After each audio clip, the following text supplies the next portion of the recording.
Silky Beat.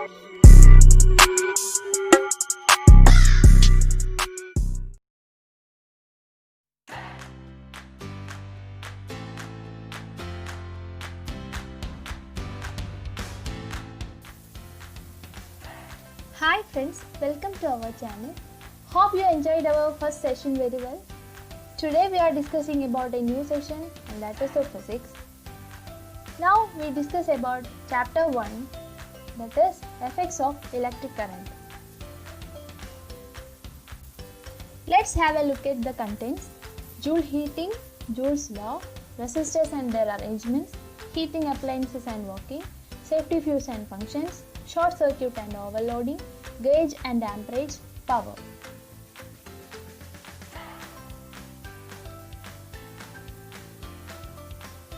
Come, let's start. Effects of electric current. As all of us know, energy can neither be created nor be destroyed, but one form of energy can be transformed into another form. Like that, electrical energy can also be transformed into other forms of energy. Useful form of energy into which a device converts electrical energy is considered as effect of electric current of that device. Here are many devices and their use and their energy change. In electric bulb, electrical energy is converted into light energy. Induction cooker, electrical energy into heat energy. Mixer grinder, electrical energy into mechanical energy. Electric kettle, electrical energy into heat energy. Electric hair dryer, electrical energy into heat energy.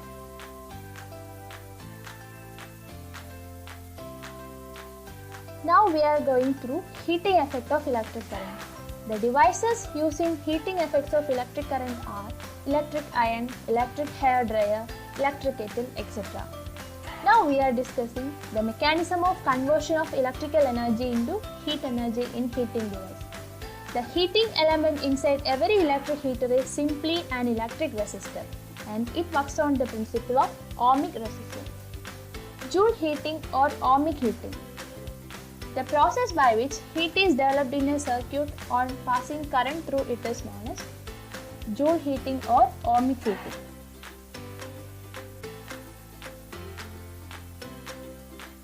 The relation between work and power. 1 joule of work required to move 1 coulomb of charge under 1 volt potential difference. Hence, W equals V joule. Power equals work by time, that is W by T. P is equal to Q into V by T, since I equals Q by T. Energy equals power into time, that is VI into T. So, H equals VI into T. By applying Ohm's law, we get an equation H equals I square RT.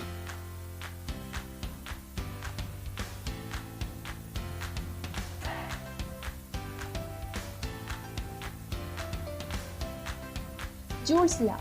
The heat in a current carrying conductor is directly proportional to product of the square of current in the conductor, the resistance of the conductor, and time of flow of current through that conductor.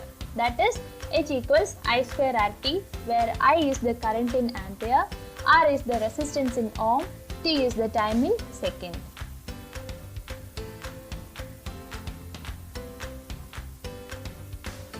Now the next session is resistor and their arrangements. A resistor is an electrical component that limits or regulates the flow of electric current in an electronic circuit. That is, a resistor provides a hindrance to the flow of electric current. These resistors can be arranged in two ways in a circuit, that is, series and parallel connection.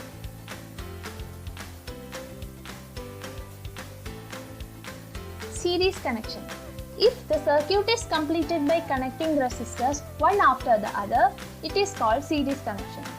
In this type of connection, potential difference gets divided, current through each resistor becomes same, effective resistance increases, effective resistance is equal to R1 plus R2, and if we use the resistors of same value, effective resistance can be calculated by multiplying the resistance of each resistor into number of resistors, that is equal to R into N.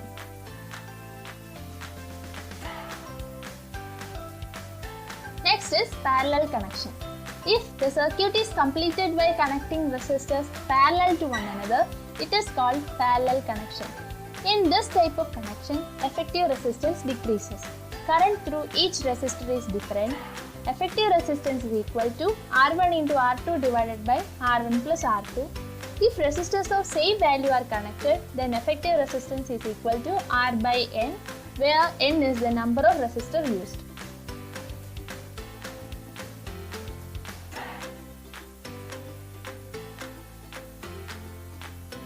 Now let's look how we can calculate the resistance value of a resistor. Here is a column showing color, number and number of zeros. Black 0, 0, brown 1, red 2, orange 3, yellow 4, green 5, blue 6, violet 7, grey 8 and white 9. Resistors are having 4 or 3 rings. The first 2 ring means 2 numbers, third ring means number of zeros, fourth ring means tolerance. Tolerance for each color is given as gold plus or minus 5%, silver plus or minus 10%, no color means plus or minus 20%. Here is a shortcut to remember this order easily. B.B. Roy of Great Britain has a very good wife. From this, we can calculate the resistance of a resistor value easily. Next, we have to talk about heating appliances. The main heating appliances we are using are heating coil, immersion rod water heater, etc. Part in which electrical energy is converted to heat energy in heating appliances, heating coil.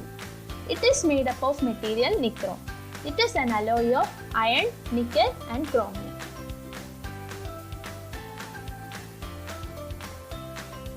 Now let's look what are the peculiarities of nichrome.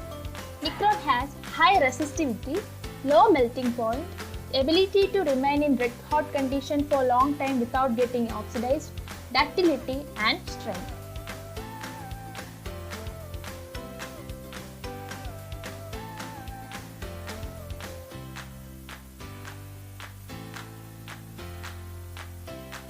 The next session is safety fuse. It is a device that works on heating effect of electric current.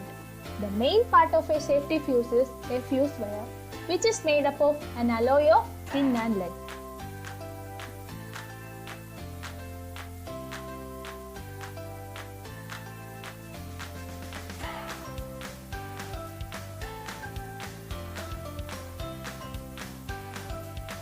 Peculiarities of fuse wire. It should have relatively low melting point. It should connect as series in a circuit.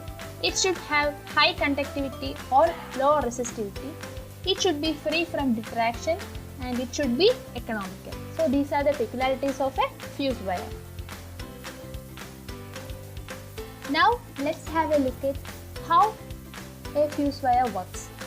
While current is passing through a circuit, small amount of heat is produced. This heat will be transmitted to surrounding. When the flowing current exceeds the permissible limit, excessive heat should be generated and it will melt the fuse wire. This is the working of a fuse wire.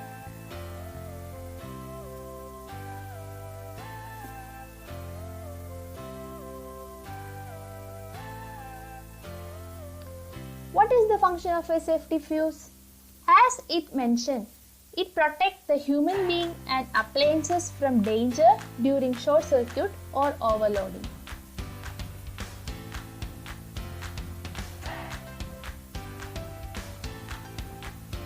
What are the precautions we have to be taken while including a fuse wire in household wiring? Fuse wires of appropriate amperages should be selected. The ends of the fuse wire must be connected firmly at appropriate points. The fuse wire should not project out of the carrier base and it should connect in series with the circuit.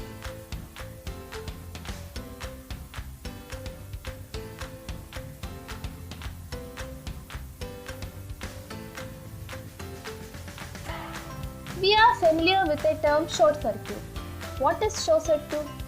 If the positive and negative terminals of a battery or the two wires from mains come into contact without a resistor in between them, then it can be called as short circuit.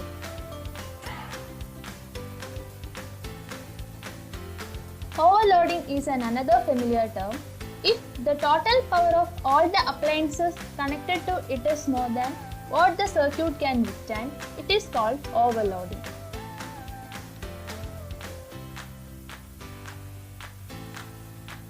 The two terms now we have to discuss is gauge and amperage. Gauge is the reciprocal of diameter of the conductor. Amperage, ratio of power of an equipment to the voltage applied, is called amperage. As gauge increases, amperage decreases.